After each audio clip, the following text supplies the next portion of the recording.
Welcome to Spill the RT. My name is Eamonn Shanahan and I am with Josh Stein. Hello, Josh. What's coming up today? How you doing, Eamon? Hello, folks. What's to do today? What to do as an artist when you've been cut out of the credits? How much will Michael Jackson's sketches sell for at auction? Will the Mona Lisa finally go back to Italy? Speaking of Italy, guess what showed up in the waters of Naples this week? And lastly, how long does it take to catch an art forger who's really, really good? That and more are coming up on today's cast, folks. Eamon, what should everyone do right now? Don't forget, people, you need to like, subscribe, and share this video with all of your friends, family, people you hate, people you like, people whoever you want. Just get it out there, folks. You know, we've got 11 episodes in now, Josh, and there's so much for people to binge on now, like the Netflix and Apple TV and all this nonsense. You want to be spilling the RT with Josh and Eamonn every Monday on all the different apps that you possibly could think of. So today we've got a really special guest all the way from Cork, the Rebel County, Mr. Padraig Trehy. Padraig, come on down. Hello, Hi, Josh. Padraig. Hi, Eamon. How are you doing today, Padraig? Very good, Eamon. Very good, Josh. Good. Good. Are you ready to spill some art tea? I think I might be. Oh dear, he's very reserved. Let's get the energy up. Let's get things fired. I suppose I have enough energy for everybody, but look, I'll try and maybe bring it down if you can bring it up. Yeah. Okay, right. So today we are going straight into it, folks. Padraig, we'll hear more about what's happening in your practice at the end of the show, but for now, we're going to go straight into it. So, Josh, where are we going to first? So his first story comes from the band sAddiction. And I still remember back in the late 1980s when I first heard the track Mountain Song and I first saw the cover to Nothing Shocking. And this was literally no less than universe cracking open for me kind of territory, as it was for many other people. This was a fantastic LA band. They had a unique sound. They become very well known because of their look. And as it turns out, so the cover was these two women sort of semi-nude, this kind of vaguely kind of religious sort of ceremony. And the person who made that cover is named Casey Nicole. She was Perry Farrell's, he's the singer for sAddiction. She was his partner for a number of years. And what's happened is now, over the years, she's steadily but slowly being cut out of the history of the band, that she was an artist, that she was a director, that she made their videos. And so the kind of controversy this week is this issue of what are you supposed to do as an artist if you've put work into a situation like a band that's been around for 40 years and they start cutting you out? What are you supposed to do? I think we have two different connected things going on in that the rock world in particular is more commercialized possibly than even the art world is. So that there's always fun, since there's been contracts, since there's been bands, there's been control of the creative elements and input. So I mean, going back to the 50s, Colonel Tom Parker and Elvis used to buy the complete rights of songs so that Elvis would have them in perpetuity to this day. But I think what we also have going on with the sAddiction example as well is sort of classic rock misogyny, in that the woman is, an inconvenient truth, an inconvenient part of the story.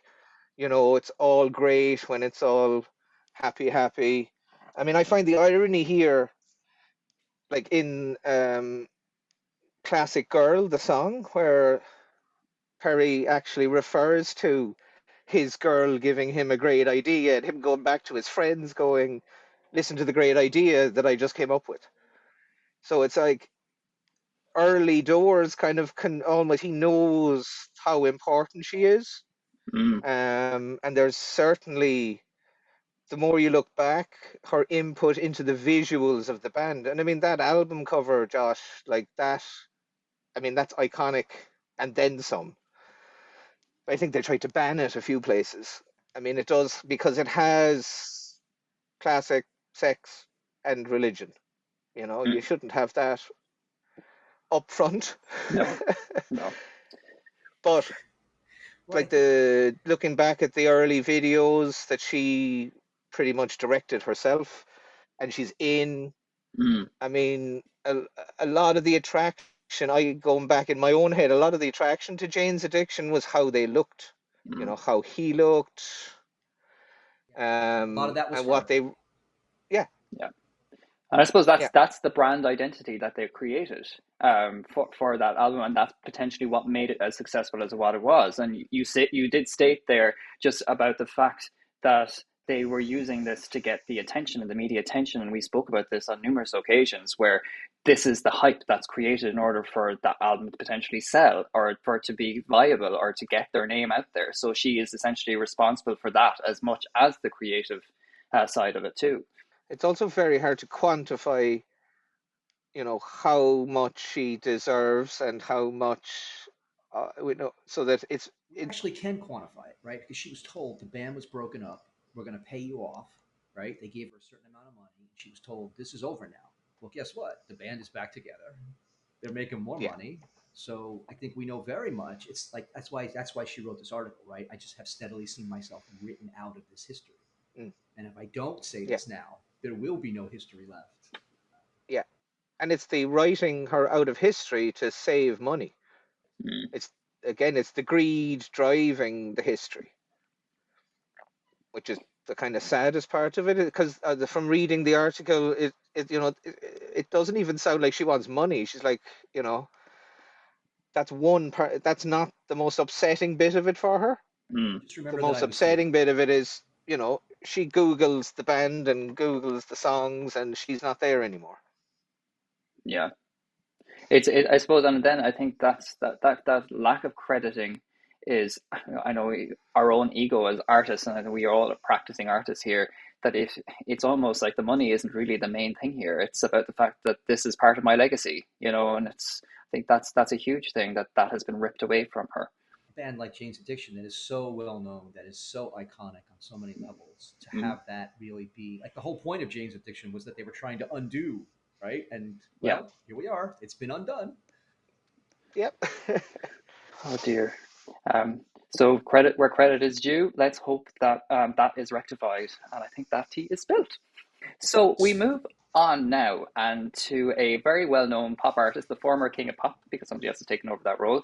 But this particular person is also created drawings of royalty. And Josh, we've had quite a review of the royal portraiture. But this guy, particularly known as the king of pop, Mr. Michael Jackson. Mr. Michael Jackson! He has had his own collection of artworks. What's happening here, Josh? 78 sketches from Michael Jackson's adult art career are up for auction. There's a minimum bid of $1 million. So if you want to get in on this, $1 million for all 78. There's one of Elizabeth Taylor, which is supposedly going to be $2 million when it sells. I'm not so certain, but hey, there's a sucker born every minute. There are sketches of the Queen, Reagan, all kinds of people from the 80s and the 90s, basically. Are these good sketches? I mean, his name is attached to them, right? So at a certain point, I think the aesthetic quality matters less than the fact that it is connected to someone who's no longer here, who is notorious, right? And is sort of known for amassing all kinds of weird things. So I think some people would want to buy it, or at least see the collection just for that reason alone. I think it's really exciting to see that everybody is still trying to raise money through auctions and all of that kind of thing. And we are all kind of seeing this again in past episodes. But this is Michael Jackson's estate that's probably trying to pay back all of the debts that he owes. And I think this is probably the court ordered this auction to happen because they found all these drawings, and some of them are actually kind of a little bit scary and childlike insofar as, especially the one of Mickey Mouse there that we just saw. It's really interesting to see that that's part of his collection. Didn't think he liked childlike things, but yeah. What do you think, Padraig? God help us all. I mean, look, there are victim compensation funds that need money. These things Yes. need to sell. Yes. I mean, and none of this is on sale because it's art or has any intrinsic art value. I mean, it's slightly curious for about 10 seconds that Michael Jackson drew sketches, Mm-hmm. and I suppose what's more interesting in the context of what ye have been talking about the last few weeks is that the art market, is possibly crumbling silently behind closed doors. And yet, as you say, they're looking for new things to auction, new things to get excited about. I just kind of am a bit shocked that this is one of the things that. I mean, I'd pay 3 million for the ruby slippers faster than I'd pay 50 quid for one of these. But that's just me. Look, there's a true Smelly RT fan. There's a bunch of different ruby slippers out there, right? There's only one sketch by Michael Jackson of David. Oh my, yeah, like, yeah. I mean, yeah. This is like morbid curiosity meets the art world and goes a bit psychotic on us. You know, I mean, in true Michael Jackson essence, is that not so? It's probably very fitting that it's Michael Jackson this is being done to, or that they have found these. Is that meant to be Warhol? That is Andy Warhol. Yeah, there's that sketches of Andy Warhol on the bottom right hand. That's actually one of the few that really is fairly well done, quite frankly. Yeah. But, I mean, we're talking about like object commodity spaces, right? So whether it's art or collectible, a car, wine. Many of these things are not about any kind of intrinsic value. They're the exchange value. They're the profit motive, right? So I just also think it's just curiosity. It's like house of weird things, right? Like who knows what the hell Michael Jackson sketched? There's got to be some weird shit. And certainly the sketch of Reagan seems pretty weird. That's for sure. Yeah, and again, it's that morbid curiosity. It's like, and again, like you were saying before, he's not here, so these are exponentially worth money that they would never be if he was still around sketching. They also have his signatures, right? So if you're like an autograph collector, you're not just getting an autograph now; you're getting art that goes with it. And this is this is how people make their money. And they have clear provenance, so they'll be, secured forever as Michael Jackson. However, his value fluctuates. And for whatever reason, but for whatever reason, but this is very little to do with art. Yes, it is. I think it's about the person. It's about the fact that this person had such a history, and the fact that they created drawings, and it's the court's way of trying to get some money to pay his debts. It's a way of, but also it's kind of interesting to see that this is going up for auction, and they are saying if it doesn't get, I think it's 1.5 to 2 million for the entire 78 pieces, then it will go into the individual auctions. But it's like, why would they not sell? There are crazy people out there that will buy this stuff just because it was done by Michael Jackson. And it's not the same as buying a print by Bob Dylan or Joni Mitchell or David Bowie, who also practiced as artists, on, even if it's hobbyist, but they're recognized, they had exhibitions, they've put their work out there as painters, printmakers, etc. Yeah. So this again goes back to Josh. This is really curious. It's like, we didn't know he was doing this. This is the last thing we probably thought he was doing to some degree. I think Bubbles did these personally, but that's me. Okay, on that point, let's spill that tea and move this boat forward. Okay. We're going to go back to Italy now, or not. We're going to France first, and hopefully we're going to bring it to Italy. But the Mona Lisa has been a topic of debate for centuries. It has been stolen from the Louvre to try and get back to its homeland in Turin. Josh, tell us what's going on with this. So, a gentleman named Zahi Hawass, who apparently is considered to be the world's most famous contemporary archaeologist, I didn't know this, but apparently this person is, has decided, well, we need to repatriate the Mona Lisa. And this is not necessarily because of the Mona Lisa. I mean, it is kind of, right? But what he also wants to see repatriated are the Rosetta Stones, the bust of Nefertiti, and the Dendera Zodiac. And those are all in huge museums in other countries, right? And so this kind of is more about the bigger sort of macro issue going on in the art world in general, which is about repatriation, who should have access to these works. Is a cultural object allowed to go back to the culture that generated it, or is it supposedly safer by not being there in some instances? There's many different layers to this particular kind of initiative. Mm. No, I think it's really interesting because this has come up already, insofar as where things should be placed, and should they be part of the nationalities of where they were created. And I suppose this particular portrait, as we know very well, was patroned by the French, and that's probably why they think they own it and why they think it should be in the Louvre. When the other kind of debate towards it is the fact that, well, it was done by an Italian artist, so it should be at home, where the artists reside. And I suppose it's just like everybody's going to have their view on that. I just think it's really interesting because this has happened. That they have tried to steal this before, and like we've seen that in the early 1900s, where there was an attempt to steal the Mona Lisa. And I found this kind of really cool clipping from a newspaper of the New York Times, where they were trying to search for the stolen Mona Lisa. And then like we go back to where we're using the Mona Lisa as an idea of something that we are trying to kind of propagate against with regards to climate change, and how that there was that real activist approach in spoiling the glass in front of the portrait. It didn't even spoil the bloody portrait back in January. So where are your thoughts on this, Padraig? I think this is again a particularly interesting iteration of this debate, because as you were saying, I mean, culturally, we've kind of grown up to believe the Mona Lisa is French. I mean, it's a French cultural object that's lived in the Louvre for however long.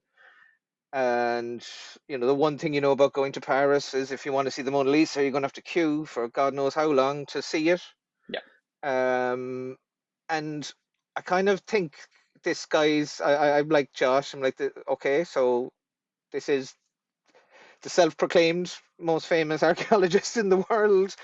I think it's a bit of publicity seeking. It's a bit of provocation. It's like, give us the Mona Lisa, and by the way, we also want Nefertiti and everything else. I think it's a bigger argument of which the Mona Lisa in some ways shouldn't be part of. Yeah. In that the Elgin marbles, or the Parthenon marbles as they should be known, are a different matter, I think, than the Mona Lisa. Where you can trace the patronage of the painting to the actual city in which it now lives. But maybe it also brings up an idea of sharing. That there's and this is something that came up with the British Museum as well, as the idea of sharing objects, Yes. touring them. That again, and we have this in every country in the world. You have a centralized government which is mirrored by a centralized museum system. And if you live in California, then you have to go all the way to New York or Washington to actually see so many of the great modern works, ancient works, whatever is in the American collection. You have this distance, and I think someone mentioned in a previous show as well, an economic barrier. Yeah. For going, got to get to Paris to see it. I mean, I'm someone lucky enough to have seen it, and also have seen the bust of Nefertiti, and so on, only because they're in Northern Europe, and I was able to get to them.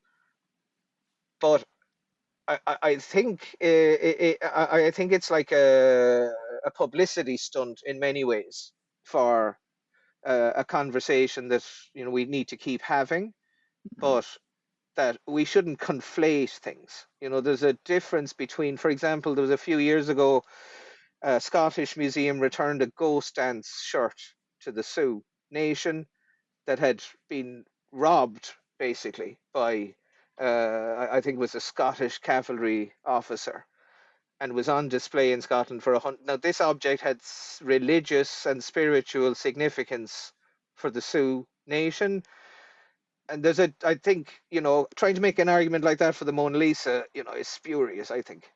It's. It seems like there's a spectrum, right? We're talking in the general realm of anti-colonialism, decolonialism, because that's the impulse, right? And that same impulse is what took it out of its original country in the first place. It might not have, the process of doing that might have been more, let's say, legal or more of a more regularized, understood logistics.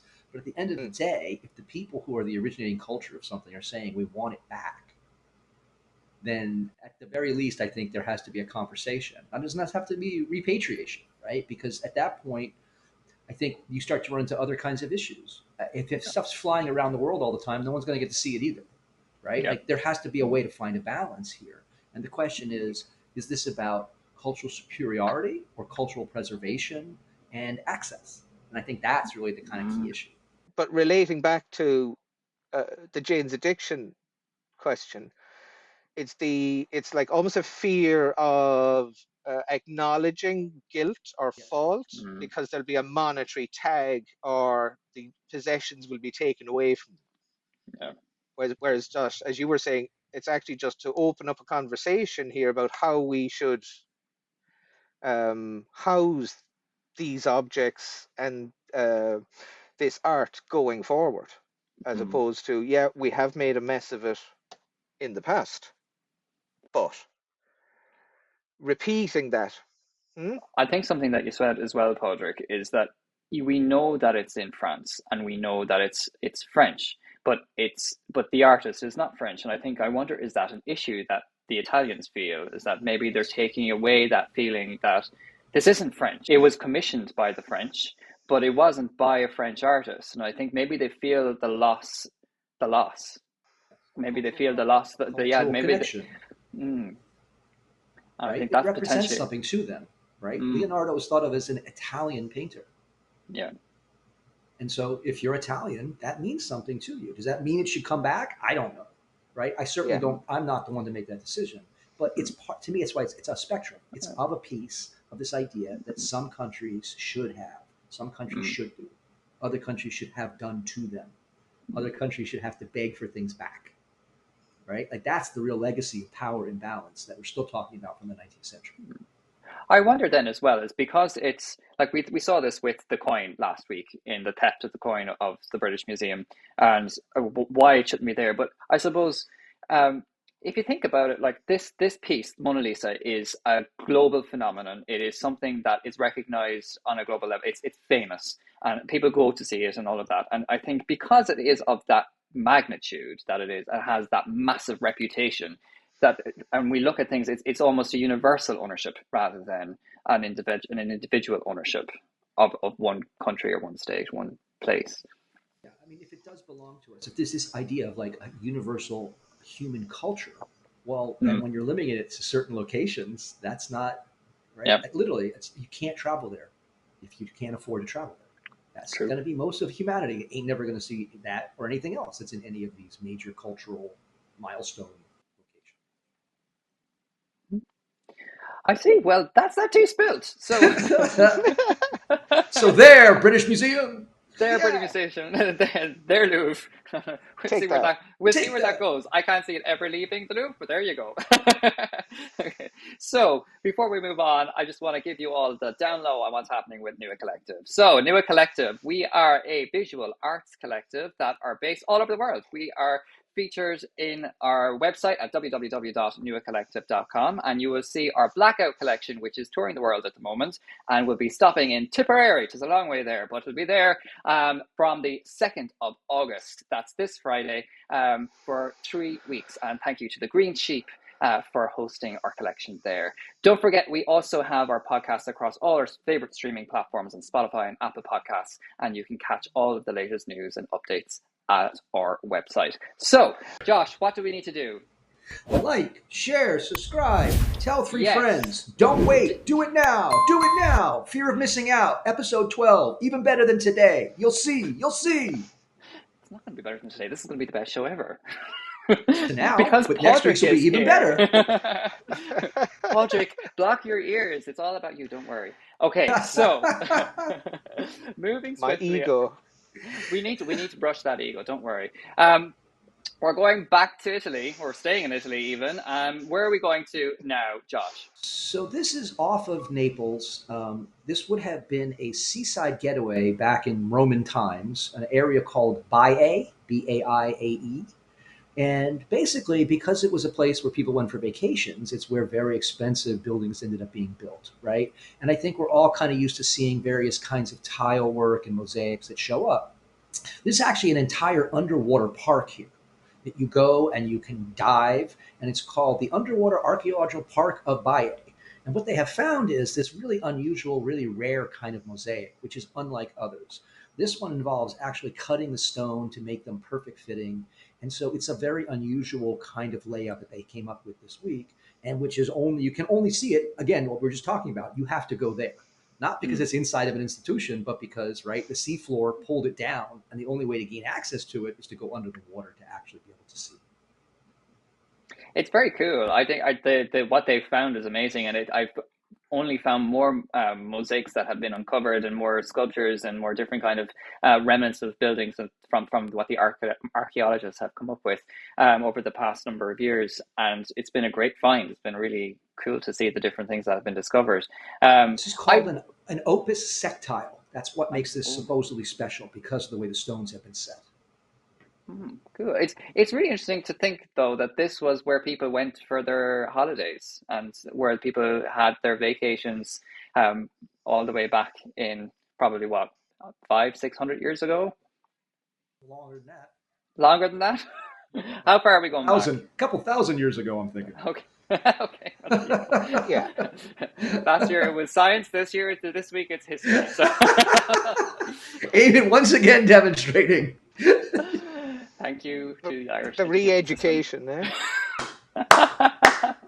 So we'll go back thousands of years, and we can re-witness what it was like to be deep sea under. I suppose it's also highlighting, I think, what dawned on me about this was how severe climate change has been, because of obviously this is all underwater now, and this is deep sea under. Yeah, but I mean, this is like long-term kind of climate change, right? This is like the true natural cycles of the planet, wherein things do change. You know, like 100 million years ago, we were all one continent. 500 million years from now, we're going to be something else completely. So nothing. What I like about this, as you say, I think it's this idea that I can go and I can try to like see what it was like, and physically be able to go and do that, and go down there and actually look at the art in a kind of practical kind of art too, right? This is more craft and something that's just purely for spectacle. And so, yeah, like this is literally where someone would hang out. This is the drawings that would be beneath their feet, if you will. What do you think, Padraig? Are you going to go swim with the fishes? I'd love to.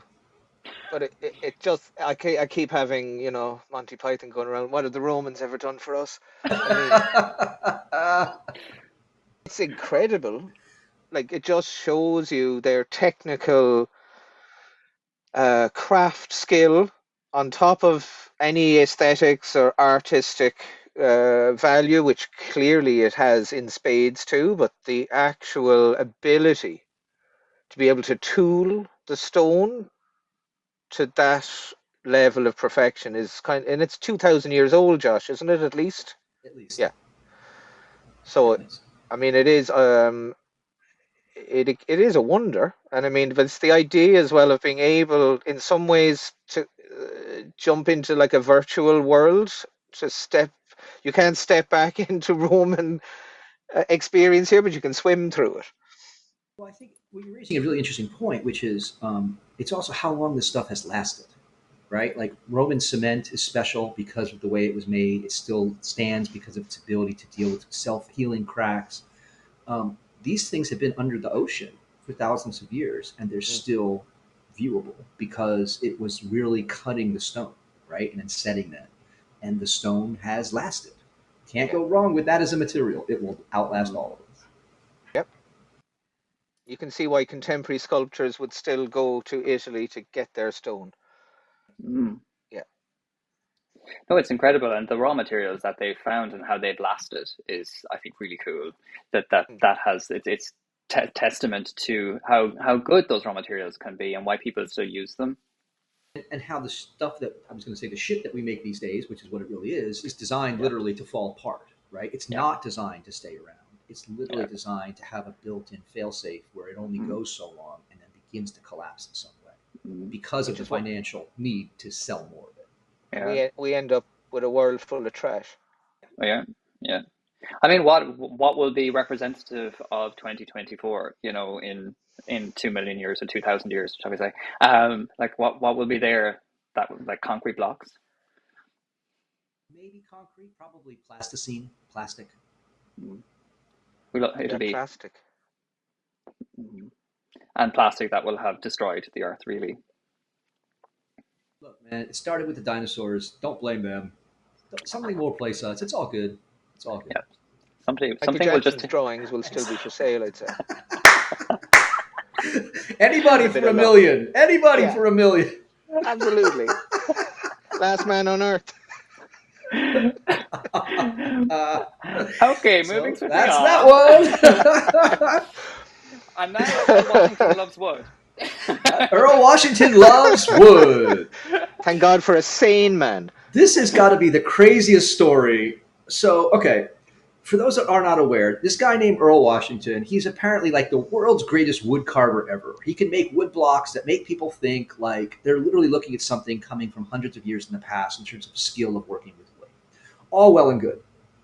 Turns out Mr. Washington was selling all kinds of fake wood blocks to the world, but no one knew this because the work was so good. It looked just truly like it was from the past, right? Then there's this other gentleman. What's his name? Arbidier, I believe is what his name is. Mr. Arbidier. He loves medical drawings and medical art and anything involving medicine in any way, shape, or form. And so he saw one of Mr. Washington's wood blocks, and that set off something in him. And he began to collect these. And as happens when collectors with real money and real passion ultimately realize they have been screwed, they get very, very upset about this. They feel like they have been personally offended because the thing they love has now been tainted by this. And so what did Mr. Arbidier made sure to do? To put Mr. Washington in jail.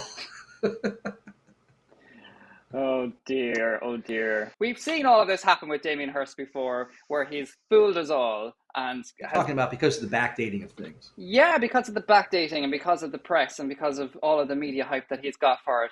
But now we see this where he is trying to create something that's actually not real, and I suppose this is a kind of slight Could I difference. just interject by saying Yes. that Damien Hirst couldn't carve shit?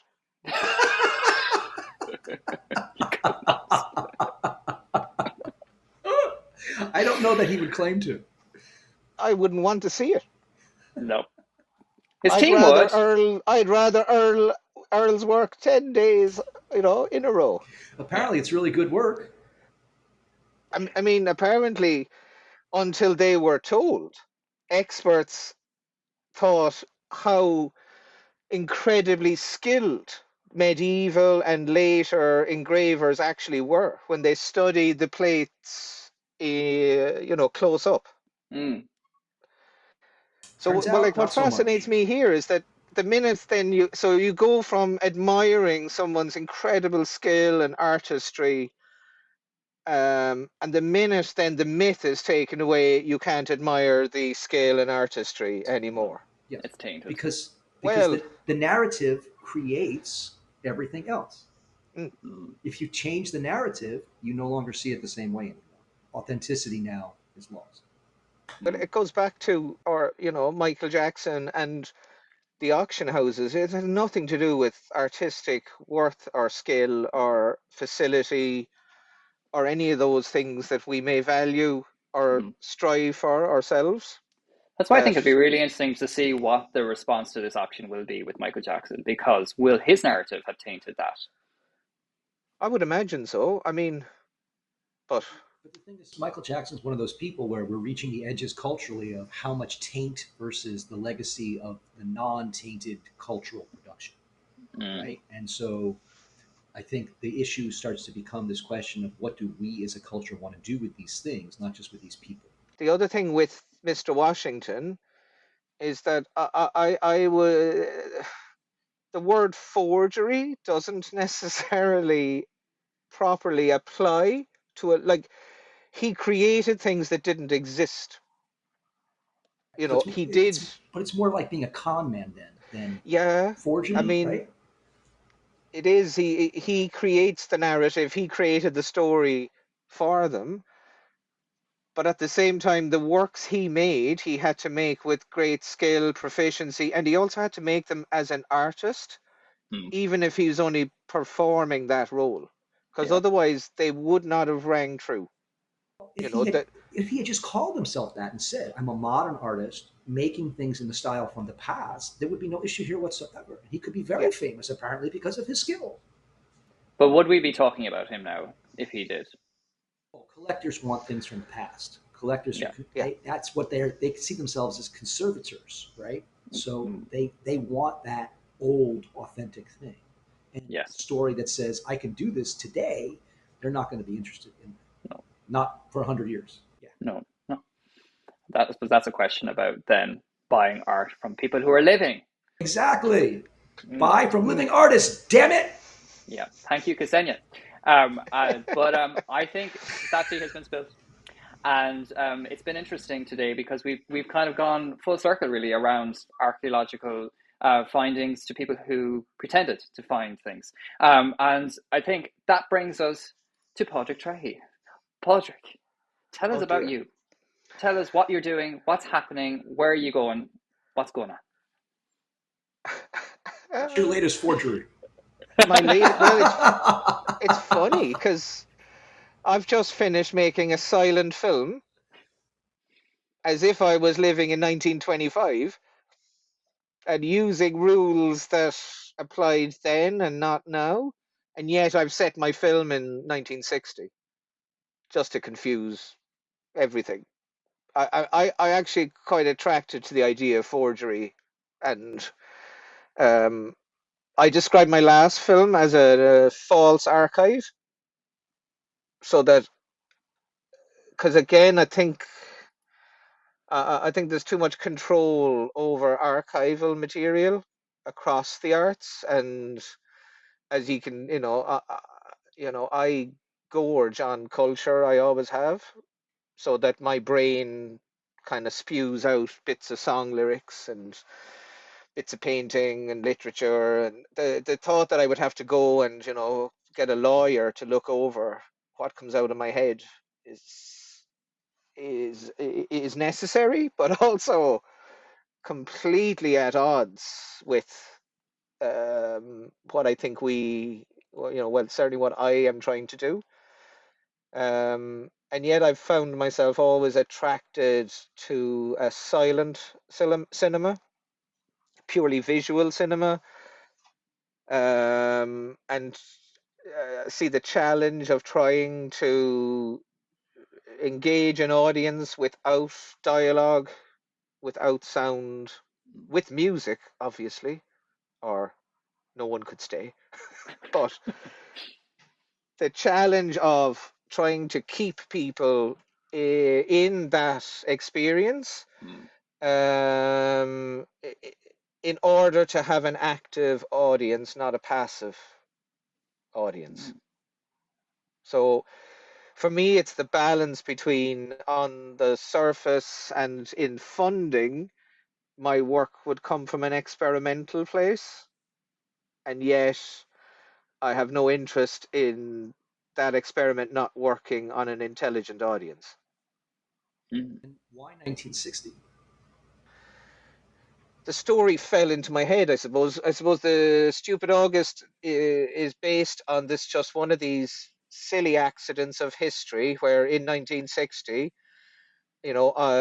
two people were holidaying in Ireland that you couldn't really have a bigger contrast to. So on the west coast of Ireland, Charlie Chaplin and his family are on their annual fishing holiday that they have in a small fishing village in Waterville, and he does it very quietly, no attention. He just wants to do his own thing.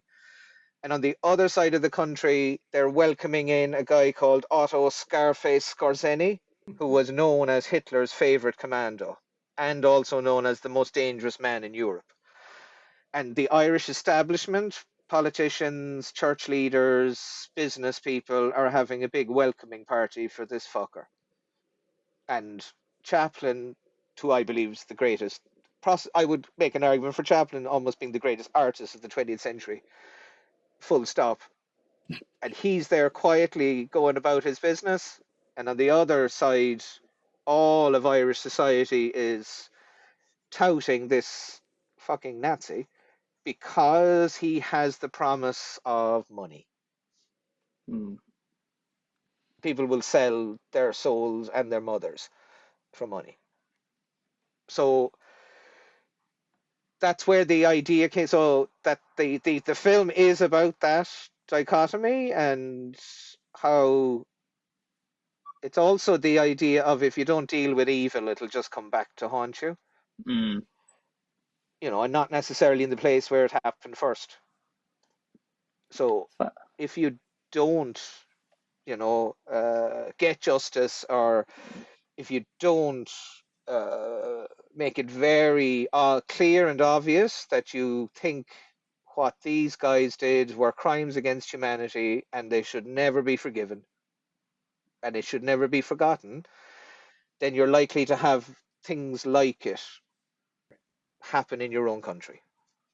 Mm. You know, and America and Ireland and Argentina, allowed war criminals into their country because it suited them economically. We had And rockets we needed to build, damn it. yep, you needed to get to the moon. You needed to get there before the Russians did it. Otherwise, the Cold War would be lost. Mm. Democracy would be completely screwed. We know the argument, and I love a good moon race better than anyone. But, Werner von Braun was a war criminal. I mean, Yeah. that's the reality. I mean, like, it's a bit like the Elgin marbles, it's a bit like, don't pretend that you have a right to have them. You Mm. flippin' robbed them. You knocked them off the wall of a standing monument and you took them back. You got to the moon with Nazi technology, Mm. and Nazi ingenuity. So, I guess to me, it seems like that's where that, again, is that colonial impulse. Because if I need to get something done, then I can ignore some of the complexities under the guise of needing to get something done. yeah, Mm. it's the greater good kind of argument, Josh, isn't it? Yeah. I mean, and I think where Eamon and I would have a sense of this more in that, it's not accidental or inconsequential that the Catholic Church supported these guys. Yeah. Because we lived in a country, that was run by fascists and collars. Mm-hmm. They were. There's no point calling them anything different. They were. They loved the fascists, whether it was Mussolini or Hitler, especially Franco. And they were rabid anti-communists. So Scorsese, again, this is part of where the film comes from, is that Scorsese offered himself to the CIA as a rabid anti-communist, and he'd get his buddies. He said he had at least 20,000 of them around the world. If you wanted an army to fight communism, he'd lead it. Mm. And even the CIA thought this was dodgy, so thank God they didn't fully do a deal with him. But that, and at the same time, Chaplin, who's thrown out of America for allegedly being a communist, is happily hanging out in another part of Ireland, in a very, at the time in 1960, almost a primitive part of the country. Electricity is only arriving, tourists are just arriving. So it just struck me that it was a way to examine some themes that I suppose Chaplin would have certainly not shied away from. Mm. The great dictator on vacation. Yeah. Yeah. But that's it. I mean, I couldn't help but see him, if he knew, that, then what's he thinking? And I suppose whether he knows or not is kind of not necessarily explicit in the film. It doesn't really matter. It doesn't really matter that he's not aware. Mm. But some of the people in the film are aware that they're kind of using language in Ireland against intellectuals that they used against Chaplin. And again, you go back, and it's the same language that Trump uses. You know, rats, you know, vermin, commie rats, you know. Humanization, so therefore it's okay to do what needs to be done. Yeah. It's okay to hunt them out of the country if they're vermin. You know, they're dehumanized. And it's the same language, but of course that language originates with Goebbels and Hitler. So I find it we're nearly challenging there. that things are not changing. So insofar as I know, and this is kind of as an extension to what you're talking about, there's the way people need to do things in order to get on, and you see it in every industry, in every practice, where people are required to do possibly bad things in order for them to get ahead, or they need to be in the right circles for the sake of being in the right circles rather than just doing what it is that you feel you're passionate about or what you value. And I think Chaplin is a great example of that, because he had the motivation and the drive and the ability to just push on and to just make and make and make. And I think that's something that was always inspiring, that always inspired me. And I feel that while there was all of this stuff going around him, and you could see it in the space exploration, insofar as how they needed all of Russia's powers to be able to get forward to make things happen. And I'm like, why is it that we as a people, as a human race, need to why can't we work together in a humanitarian happy circle sort of way where everybody is just going to be supportive of each other? What is it that we need to do in order to achieve that? But the message is like Chaplin told us. Yeah. Like, and that's the first problem here is the phrase, why can't we work together? Because of course we can work together. That's the first thing that people won't want you to believe. Mm-hmm. So that the idea in Chaplin's practice and in his films, you know, in that underneath all of what you were saying there, Eamon, is greed. You know, greed drives the world. Greed, ego, you can call it whatever you want. You know, you can call it ego, you can call it art, you can call it media, you can call it politics, you can call it economics, but it's bloody greed. Yeah. So, you know, and if there's greed, then there's division. And if there's division, then there's inequality. And once there's inequality, there's a reason to fight. Yeah. So absolutely. I think that's really well said and a really good way to sum up and to finish off today. Thank you, Padraig. You have been fantastic. A great guest. Thank you very much for coming on. Padraig, how can we learn more about your show, about your upcoming movie? What's going on? How do we find it? Oh, everything's been kept under wraps till the end of August. We're recording the score at the end of August. Cool. And from that moment on, we'll be trying to sing to the world of what we have done. Cool. And because it's a funny one where it's unusual, obviously, which will help in some ways to sell it. Yeah. But again, it's unusual, which also mitigates against some people. Do you have a website, social media we can put up for people? We'll drop. We will. I've actually taken down all my social media sites. Well, okay. you can see some of the upcoming notifications and different story updates on the Stupid August Instagram page, and hopefully there will be an announcement there. Am I right to say? And there will be a website, and there will be. We have loads of planning. We shot an entire behind the scenes section, so. Great. Well, stay posted to the Stupid August Instagram page. I'll put a link of that in our bio. But once again, thank you, Padraig, for coming on. Josh, thank you for having me. We've been firing things up today. We've got through a load of stuff. So what do we need to do? We need to like, we need to share, we need to follow, we need to send to 3 people. Next week's episode is going to be double this week's episode. You do not want to miss out. Goodness, that's a lot. That's a lot to take in. Double the intensity. Double the intensity. Ah! Hopefully I'll have calmed down by then. But that's all from us today, folks. Until next time, start spilling some tea. Bye.